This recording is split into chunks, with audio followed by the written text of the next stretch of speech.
د مکې کافرانو یو بل میټینګ وکړو، وی داسې کوو چې د مسلمانانو خلاف مکمل بایکاټ.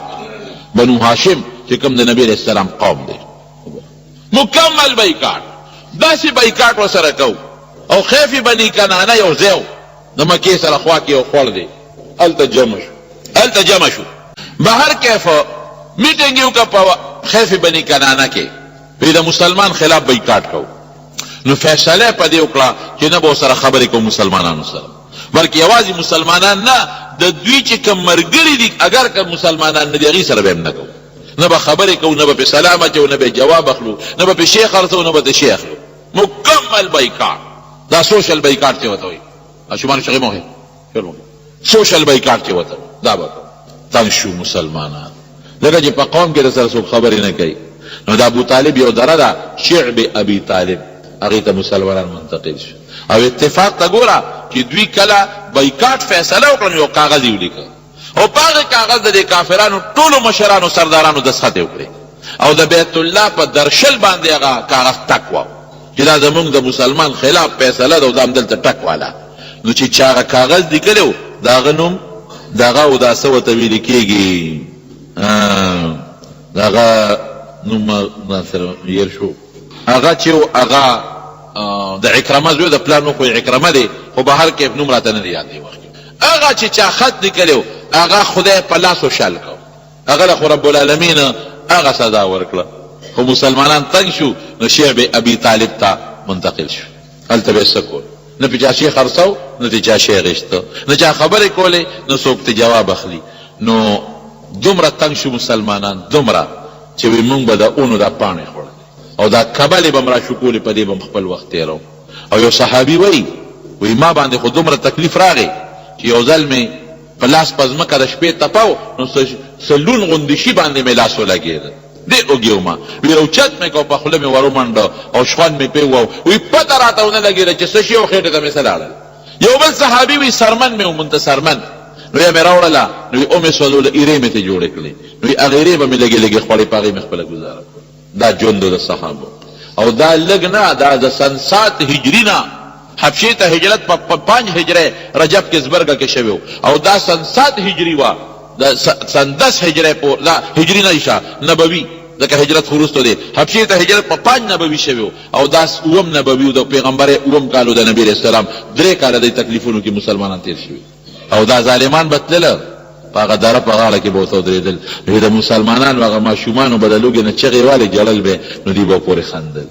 داسې ظالمان ظلم به یې کو. نو پکې هر قسمه خلک وي، بعضې پکې ښه خلک وي. نو یو کس پکې و، پکې خو حکیم ابن حزام د حضرت خدیجې رضی الله تعالی عنها د تره زوی دی. هغه وی یاره دا خو ډېر لوی ظلم دی، دا هغوی خپل دي زمونږ دا دونه ظلم ولې په دې مسلمانانو کو. او چې د بار نه به قافله راله او سامان به خرڅو، نو د مکې کافر به ورته وایي ګورې په دې به نه خرڅوې، نو په مسلمانانو به نه خرڅو. او که خرڅو به، نو دوی به ورته وایي د دې 10 چنده زیات قیمت ووایه، نو دومره قیمت به وایي چې به د اخېستو. نو تنګ شو. حکیم ابن حزام یو اوښ رابار کړ، 3 کاله پې تېر شو، اوښ یې بار کړه د غلې او د خوراک او د وازګو، او چې څنګه یې بار کړه، نو روان شو، دې درې ته ور روان شو. دې کې ابو جهل ولیده، وی ښه حکیمه مونږ بایکاټ کړی او ته بایکاټ ماته، ته جوړ مسلمان یې، تا هم ورسره ملګري کو. او هغه اوښ یې د لاسه ونیوه او واپس یې ترې روان کړ چې دا کار دې وکړ. ابوالبختري دې هم کافر دی، حکیم بن حزام هم کافر دی. ابوالبختري هغه وی چې یاره دا څه شو؟ ابو جهل ته وی ستا په دې کې څه کار دی؟ وی نه مونږ فیصله کړې ده، وی ستا د قوم خلک کوو، نو تا به دا فیصله نه کوله، دا خو زمونږ تربوران او رشته داران دي، نو ځکه دا فیصلې دې کړي. په جګړه شو، ابوالبختري او لینده ورسره وه، هغې اوچته کړه، ابو جهل یې په دا سر و، سر یې وله وینې کړې، جګړه جوړه شو. هشام ابن عمر دا یو بل کافر و، دا هغه هم پکې رشته دار و. هغه د شپې یو اوښ د سامان نه ډک کړ او درې ته یې بوته پټ، او دغسې ورشل مسلمانانو ته. بعضې پکې بس دا یو خدای پاک داسې یو کار جوړول چې دا بعضې ښه صالحان، صالح معنا مسلمان نه، لکه اخلاقي ډول چې کوم ښه خلک وو، هغوی را یو ځای شو. چې را یو ځای شو، وی دا فیصله ماته و، دا مسلمانانو سره ظلم دی.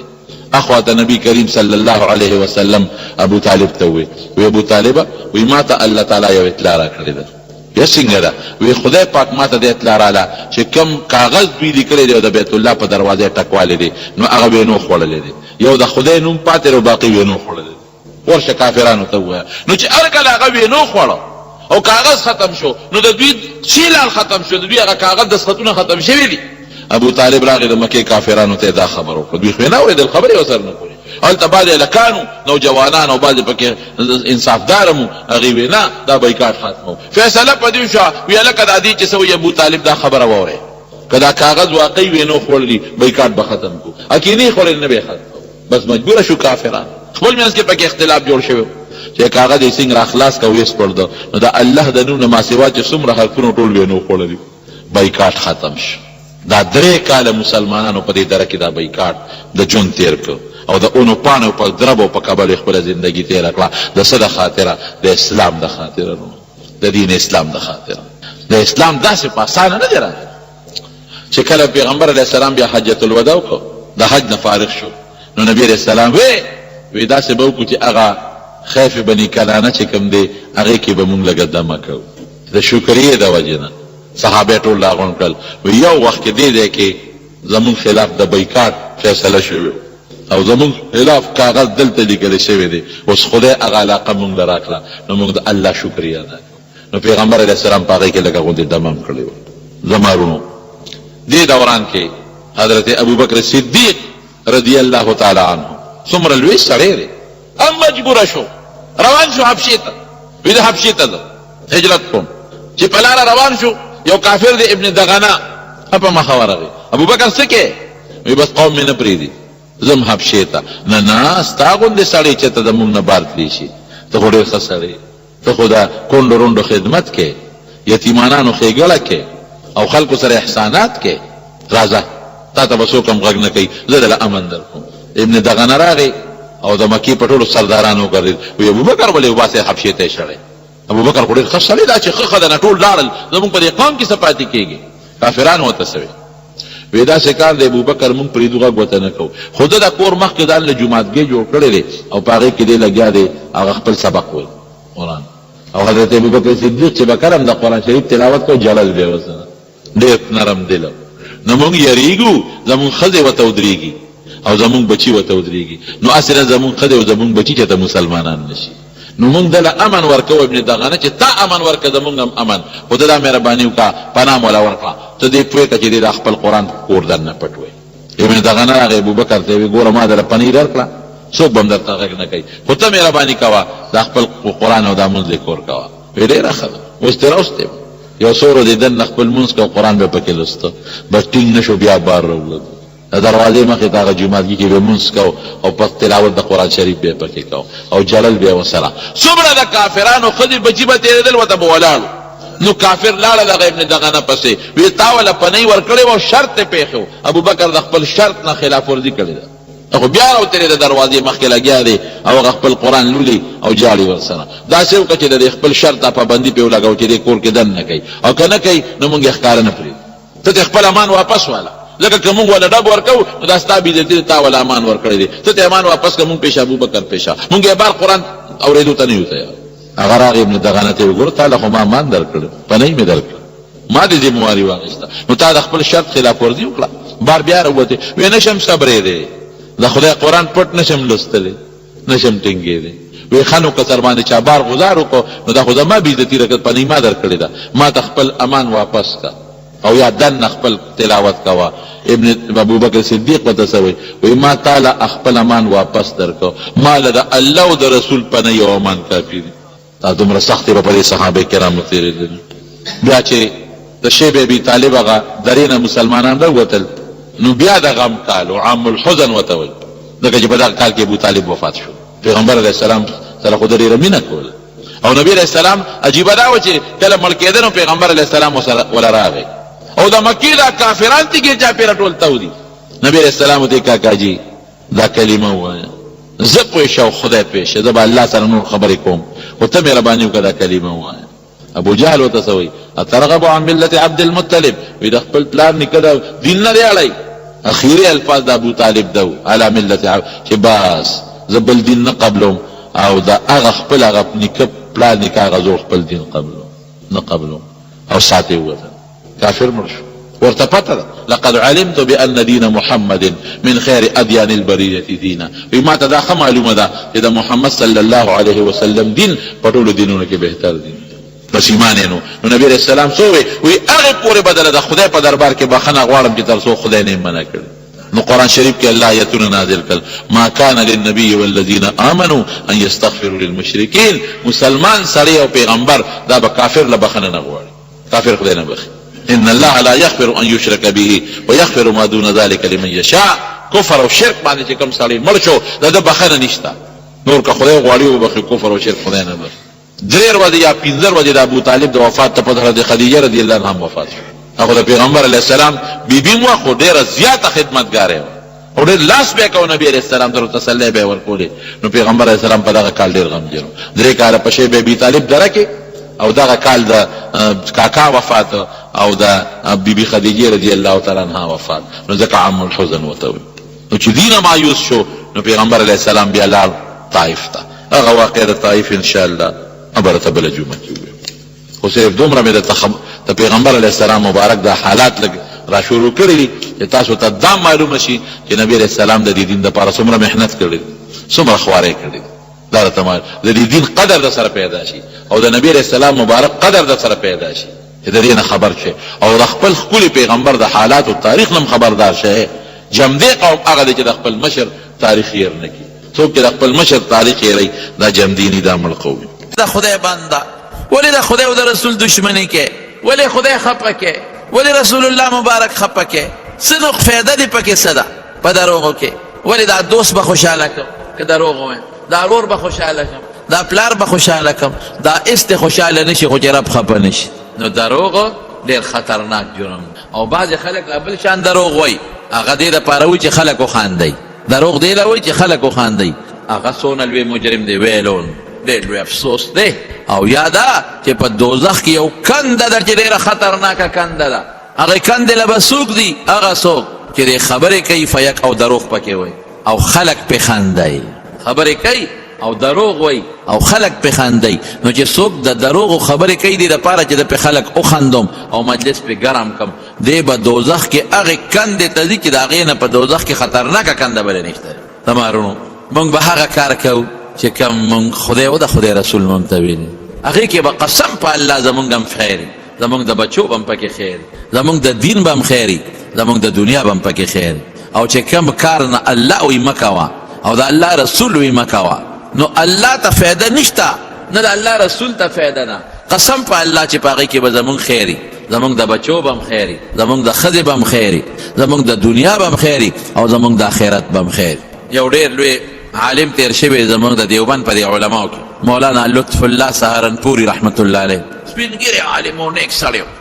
او د سپینګیرو علماو خلک قدر او عزت او احترام کوي هم سپینګیری او ډېر نیک سړی و بوډا او په کور کې دننه به د قرآن شریف درسونه کېدل زنانې حافظانې وې زنانې عالمانې وې او زنانې قرآن خانې وې نو اوس هم د دې علماو په دې کور کې دننه جینکې راځي او د قرآن شریف زده کړه کوي چاته په ناظره قرآن ښودلی کېږي چاته حفظ ښودلی کېږي د دې کلي او د ګاونډ جینکې راځي او د قرآن شریف خدمت کېږي درسونه یې پکې دقه رنګې د دې مولانا لطف الله سهارنپوري رحمت الله علیه کور والا لوڼه انګین دی دا ټولې د قرآن شریف استادانې وې او د نیم کلي ښځې به جینکې به راتلې او دوی کره به قرآن شریف زده کو نیکانې با پرده ښځې وې اوس هم د بعضې علماو د کورونو زنانه چا کره غم خادیل هم نه دي با پرده با پرده کوره بار نوځي دا خلک ورسره په خپله مینه غم خادي کوي نو یو ځل یې په رشتهدارۍ کې وادو نو یو غټه ټانګه وه پخوا به یې ورته بګۍ وې دا تاسو نه دي لیدلي زه ماشوم هم ما لیدلي دي بګۍ به یې ورته وې دې ټانګو کې یو قسم نو دا غټه ټانګه وه په هغې کې دا ټولې زنانه کېنولې دا کور والا لوڼه انګیندې او ماشومان او غټ څادر یې تې تاو کړو پخوا دا مونږ هم لیدلي چې کله به جینۍ واده شو پلار کره بتله نو د ټانګې نه به یې شاته څادر تاو ټیک دی لاره که څادر به یې تاو غټ څادر به یې تې شاته تاو کړو او د کوچوان او د رستو سیټ په میانځ کې چې هغه کم ډډه ورته وایي هلته به یې هم څادر وتړو دا به دا موږ په خپلو سترګو لیدلي اوس خو هغه زمانه د حیا لاړه اوس خو ټوله د بې حیایۍ زمانه شروع ده اوس خو چې په لاره ځي د ښځو لاندې خپې ښکاري د ښځو ساخې ښکاري د ښځو لاسونه لیچې ښکاري حیا لاړه ختمه شوه. نو هغه په هغه ټانګه کې د خپلې زنانه ټولې کېنولې او ماشومان یې لوڼه او نمسی دی هم کېنولې او څادر یې ته ګیر چاپېره تاو او مخکې دی د کوچوان سره کېنه ټانګه روانه شو. نو عموما چې سړی واده لدي نو دا زیورات کالي مالي د سرو مرو بنګړي او والې مالې چې او پیسې بیسې هم ځان سره خلک وړي چې واده لدي. ټانګه روانه شوه دي تل په یو ځنګل کې روانو لاره په یو شاړه ځنګل تللی وه. هلته ډاکوان ولاړو یو ډاکوان ولاړو بس هغې ټانګې له اشاره و ټانګې ودرول. هغه دونه خطرناک ډاکوانو چې هغې به دا قسمه خلک ولیدل نو لاول به یې خپله ګناه ورسره کول پیسې به هم ترې واخېستې کالي به هم ترې واخېستل او چې څه به د هغوی د خپل خواهشات به هم پوره کول. ټانګه څنګه ودرېدله کوچوان هم ورکوشو مولانا لطف الله صاحب سپینګري ملا دی لاسونه هم د غریب رپي او خپې هم رپي. ای خدای دا خو په جنجال کې ګیر شو خدای دا خو په امتحان کې ګیر شوم الله دا به ته څه کې خو چې الله ته بنده رجوع کړي نو خدای پاک ورونو ګورې مدد هم کوي. چې دې څنګه ورکوشو هغوی ته یې مینت زاري ډاکوانو ته شروع کړه چې ورونو مهرباني وکړئ او تاسو چې څه ته ولاړ یې مال دولت ټول د لزر غونډوم او در کوم خو زما حیا وسات. هغې وی بابا خوشه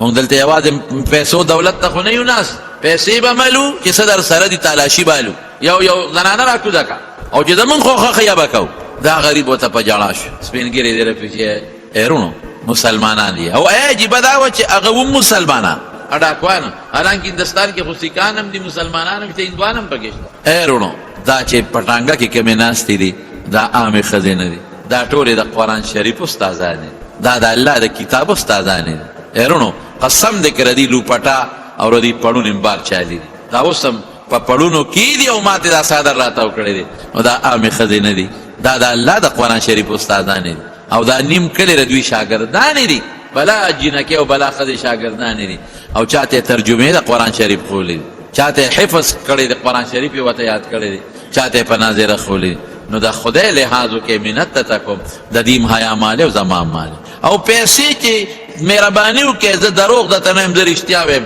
چې څومره دوی سره کالي دی هغه ترې راغونډوم هم در کوم او که څومره ورسره نغدي دي هم ترې راغونډوم هم در کوم خو حیا مې مالې. نو بعضې ګناهګار خلک بدان فاسقان هغوی کې ملکې رحم یې د غلو مشورې لکه ته پرېږدې دی د بابا دا خبره به ومنو زمونږ دا نه دا جینکې را کوزو دا ښځې نه را کوزو او تلاشي مو ولنالو او بابا رښتیا راته وایي چې څه ورسره ټول به رالې وایي بس بچې هر څه دله زه رالې. مولانا لطف الله صاحب خوشحاله شو چې دا پیسې سانې دي بیا به خدای راکړي خو چې زما د زنانه او د دې حیاناکو دا حیا او دا پرده خدای محفوظه کړه نو ټانګې ته ورننوت د پردې نه اله بچې ما وعده کړې د رښتیا به وایو چې څومره کالي د سړي ټول راکړي زنانه کم دی کالي ورکړي خو خیر هغه زنانه هم پوهې وې چې ایام محفوظ کېږي په شلخ دې ولګي کالي بیا به خدای راکړي چا به غوږ ته لاس کوو والی راکوزو چا غاړې ته لاس کوو میلې راکوزو چا لاسونو ته لاس کوو ګوتمې او بکڼې ایستل د ټول هر څه راغونډ کړل نغدې پیسې چې څومره وې دی راغونډې کړې او رومال کې وتړلې او راکوز شو او بیا یې واده وکړه بچې که چا سره څه پاتې ګورې ما دروغجن نه کې چې څه وي ټول راغونډ کې بابا هېڅ هم نشته چې څه ټول هم درکړل هغه غټ پنډې راواغېسته د کالو د سرو د سپینو چې څه کالي او نغدې وې هغه یې ټول د غلو هغه ماشاءالله ورکړل هغه واله بچې بل خو څه پاتې نه دي نه هېڅ هم نه دي پاتې ښځې بابا په مخامخا ټانګه روانه شو د ټانګه څه منځې لاړه نو یو ماشومه نوسی وه هغې یې آواز وکړه باباجي شکر دی ولې بچې زما والی خو زما یېرې شوې وې او والی مې غوږ کې پاتې دي زما یېرې وې شکر دی بچ شو او والی ګوره ماشومان خو خوشحالي یې کله شکر دی د غلو نه مې والی بچ شوې بس هغه ټانګیوال ته وې کوچوان ته ودروه ټانګې ودرولو هله بچې راکړه دا والی اوس وروڼو دا غل خو په چا قرض نه دی پورې د غل نه خلک شی پټوي ګناه خو نه ده ښه خبره چې غل نه څه شی پټ کړي او دا غلا در نه ونه کړي لیکن مولانا صاحب وایي اله بچې خوشحال که بل سړی به خوشحال که زه مې زه به هم خوشحاله وم خدای دې تا موږ ساتي موږ وایي څه شی خو بچ شو که نه نه هغه ورته څه وایي او ته ای بچې اله راکړه شابه دا والی ولې به نه بچې ما ورته دروغجن کوم ما ورته ویلي دي چې څومره شی دی ټول به درکړم ما دروغجن کوم بچې اله راکړه بس هغه زنانه هم حیرانه وې دې هم حیرانه هغه ماشوم هغه په جړا کې هغه والی د غوږه راکوزې کړې او نکله یې ورکړې او مولانا صاحب دا غدې نه رام مرګرو ودرېږې ښه ودرېږې غله ویرېدل چې سړی راپسې واپس راغی جوړ څه چل دی او ده ورته والی ړقی چې ودرېږې څه یېرېږې مه دا والی پاتې دي کوچوان ورته ملا صاحب ساده سړی قمقل سړی خلق غلونه شي چنو ته پسې واپس وړې نه دروغ نه ویم رښتیا به ویم زما الله په دروغو خفه کېږي او په رښتیاو خوشحالېږي راغې په منډه حواله راوړی غلو چې وړي دی واقعي دا بابا څه شی نور راوړو ای بچې خفه نه شې یوې ماشومې سره دا حواله یېرې شوې وې هلته خوشحاله شوه ورته رایادې شوې نو تا سره ما واده کړی واده خلافي به نه کوم او دروغ به هم نه ویم دروغ د منافق نښه ده او واده خلافي د منافق نښه ده الله خفه کېږي نو دا والی پاتې وي ها بچې دام والی چې والی غلو له ورکړې د غلو هغه سردار حق حیران شو او ملګرو ته وایي بابا جي ودرېږه لږ یو منټ او ملګرو ته وایي او غټ بدماشو ټول بدماشانو ورسره وایي دا مونږ څنګه یو دا څنګه دی مونږ هم خدای منو دی هم مني دیم خدای مني زم منم زما سنگ منل دی ورته سنگ منل دی زم قبر منم دیم منی زم آخرت منم دیم منی زم جنت دوزخ منم دیم جنت او دوزخ منی دا زما سنگ منل دی ورته سنگ منل دیم په دنیا کې جون تیرې ډوړې پسې مونږ ډوړې پسې دا کار وکاو مونږ ډوړې پسې دا چل کو دا مسلمان مالونه ټوکاو دا مونږ سنگ مسلمانان یو دا سنگ مسلمان دی دی دا خدای نه سونه یریږي زس مونږ ته سونه یریږي یقین کو د مولانا لطف الله سهارنپوری رحمت الله علیه دا هغې رښتیا او د برکت نه د غلو سردار هغه خلکو ته نو ملګرو ته باس که تاسو مې ملګري کېږئ هم او که نه زه خو په دقه ځای هم د دې سپینګیري ملا په لاس بیعت کوم او زه خو د مرید کېږم او د تابعدار جوړېږم توبه وباسم هغې وایي چې ته کې موږ یې سر کې کوو ټول غله ډاکوان په هغه ټیم د مولانا لطف الله سهارنپوري په لاس باندې د ایمان تجدید وکړه خپله کلمه تازه کړه او خپل دغه دوکون او د دروغ او ډاکې نه توبه وستا او بس سچا هغه ډاکوان د مولانا صاحب مریدانو ګرځېدل یا به ګرځېدل او پیسې چې چا نه څونه غلا کړی چې دا ورته اوس واپس کړو چا نه معافی غواړم او چا ته واپس زما وروڼو خدای پاک دا او مال یې ورته واپس کړه مولانا صاحب د خپل مال دی والا دا وړه او موږ به تا سره بس اوس کینو جومات کې بل کار به نه کوو بس الله خو په توبه خوشحالېږي بیا بس زموږ توبه ده موږ معافي غواړو دا ولې دا د مولانا صاحب د هغه راستباز او د رښتیا ویلو برکت مونږ وایو هلکه بس دروغ او رښتیا او رښتیا په رښتیاو کې مې تاوان دی په دروغو کې مې ګټه ملګری دی نن 4 بجې عمرې له روان دی الله دې په خیر ورسوي خدای دې په خیر او په خوشحالۍ ورسوي الله دې د قبول شوي عبادتونو سره واپس راولي روغ صحت سره مونږ به ورته دلته دعا کوو دی به مونږ ته هلته دعا کوي دی زما مور بیبي ته دعا پکار ده دا زمونږ یو واقعي ملګری دی جاوید صاحب د هغې والده وفات شوي وه په هغه ورځ پېښور کې وم یو مریض سره نوم را رسېدلی نو هغه جاوید صاحب زموږ ملګری دی حاجي صاحب او مور یې وفات شوې ده الله دې ول مغفرت نصیب کړي خدای پاک دې وبخي او د آخرت لوی خوشحالۍ دې الله نصیب کړي دې والد صاحب هم زموږ د جمعې مستقل ملګری والد صاحب د جمعې په ورځ باندې وفات شوی مانځل یې تیارې کوم ما ته یاد دي مور او پلار دې وله خدای دواړه وبخي او خدای دې د آخرت خوشحالۍ نصیب کړي موبایل فون باندې ګانې او فلمونه موجودي مونږ ورسره کېږي مونځ خو کېږي دا خو یو دنه شعر دنه دا څه ښکاره څیزونه نه دي چې هغې سره لمونځ نه کېږي دا خو په هغه مشین کې دنه څیزونه پراته دي چې ته کله وغواړې راښکاره شي خو چې دومره د مانځه د مسلو تپوسونه هم کې او معلومیږي دا چې د ګانو او د فلمونو د مانځه سره نه لګي ځکه خو ته تپوس کې نو لرې کاتې دا څیزونه په موبایل کې مه ساته د یو حاجت دی الله دې ول حاجت پوره کړي ابو جهل د حضرت عمر ماما نه مامې نو جدا قوم دا جدا قوم دی مړي د ما د مور د شوګر مریضه ده رب العالمین دی ولا شفا ورکړي خدای پاک دی روغ صحت ورکړي الله دې شفا ورکړي قرض دی او د کاروبار مثلا د الله دی ولا قرض خلاص کړي خدای دې ولا کاروبار کې برکت ورکړي الله دا کوم دوستانو چې دعاګانې غوښتلې دي خدای ته ولا قبول کړي خدای چې دا چا په رزق کې تنګي وي ته ولا فراخ رزق ورکړي څوک بیماران دي په دې مجلس کې یا په کورونو کې الله تعالی شفا ورکړي چاته څه فتنې دي ټینشنونه تکلیفونه دي هغه په خوشحالو بدل کړي دا چا یو بل سره بغضونه حسدونه روان دي هغه په روغو باندې بدل کړي